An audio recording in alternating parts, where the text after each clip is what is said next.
இன்றைக்கி பார்த்திங்கன்னா ஒரு ஷாப்பிங் விலாக் மாதிரி தான். தங்கச்சிக்கு கல்யாணம்னு சொல்லிட்டு சீரெல்லாம் வாங்குறதுக்காக நாங்கள் கடைக்கு வந்திருந்தோம். ஃபஸ்ட்டு ஃப்ரிட்ஜெல்லாம் பார்த்துட்ருந்தோம். ஃப்ரிட்ஜ் வந்து 3 டோர் உள்ள ஃப்ரிட்ஜ் மாதிரி. கீழே வந்து வெஜிடபிள்ஸு ஃப்ரூட்ஸ் வச்சுட்டு கீழே நடுவில் வந்து நம்ம மாவு இதெல்லாம் வச்சுட்டு மேலே வந்து ஃப்ரீசர், அதுக்கப்புறம் வாஷிங் மிஷினும் பார்த்துட்டோம்னா இது வந்து ஹையர் பிராண்டு. அந்த ஃப்ரிட்ஜ் வந்து வாஃபுல் பிராண்டு. அதுக்கப்புறம் பார்த்திங்கன்னா சோஃபா, அப்புறம் கட்டில் இதெல்லாம் பார்த்துட்ருந்தோம். கட்டில் வந்து சைடு மட்டும்தான் இருந்தது, அந்த லென்த்தெல்லாம் அங்கே சைடில் இருக்குதுன்னு சொன்னாங்க.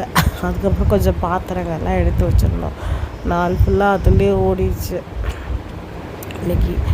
அப்புறம் காலையில் நாங்கள் கடை ஓப்பன் பண்ணுறதுக்கு 9 மணிக்கெலாம் போயிட்டோம். ஆனால் ஓப்பன் பண்ணதே 9:30க்கு மேலே ஆகிடுச்சு. முடிச்சுட்டு வீட்டுக்கு வர்றதுக்கு 3:30-4 மணி ஆயிடுச்சு. அவ்வளோ டைம் ஆயிடுச்சு. அதுக்கப்புறம் டைனிங் டேபிள், அப்புறம் மிக்ஸி, கிரைண்டரு எல்லாமே பார்த்துட்டு இருந்தோம். அதுக்கப்புறம் டிவியில் வந்து சாம்சங் டிவி இருக்குது. அதுதான். இந்த வீடியோ பிடிச்சிருந்தா லைக் பண்ணுங்கள், சப்ஸ்கிரைப் பண்ணுங்கள். இன்னொரு வீடியோவில் பார்க்குறேன். பாய்.